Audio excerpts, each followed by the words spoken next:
අය පට රැපාඩිස් කෙනෙක් ආවේ උගේ මොකද ඌ කියනවා මම කන්නේ ඇපල් පට්ට බාර් රැප් එකක් දෙනවා. මොකද නිකන් අද රැප් බැටල් එකකට ආවම නිකන් හිතුන්නේ නැතුව නිකන් සපත්යක් දාගෙන එම පොඩ්ඩක් සීන් එක ඇඳගෙන එන්න. ඒකයි මම දාන්නේ රබර් සෙරෙප්පු.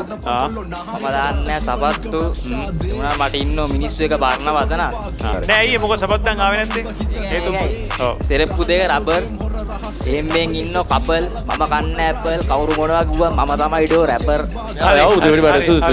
සුසු එළිම පාස්. හරි එළිම පාස් රැප් එක දෙන්න ඕන. අනිවාර්යෙන් රැප් එක දෙන්න. කවුරුත් දෙන්න හිතමාව කලාවට බර කරා හිට්ලර්ගේ හමුදාව එලි වෙනකම් මුර කරා මම පිටා රංගෙද්දී උඹලා ආය හතර දුර කරා අපි ආය කියන්නේ තොපිට එකපාර සැර කරා මගේ සහෝදරයා ලියෝ අපි බලන් හිටියා කාලයක් සැනී කිව්ව වගේ ඉල්ලන්නේ නර කාදියා මගේ ගෙට අත තිබ්බ මාස තුනේ දාණයක් නර දුක නැහැ මස් සැප දාපු ප්‍රාණයක්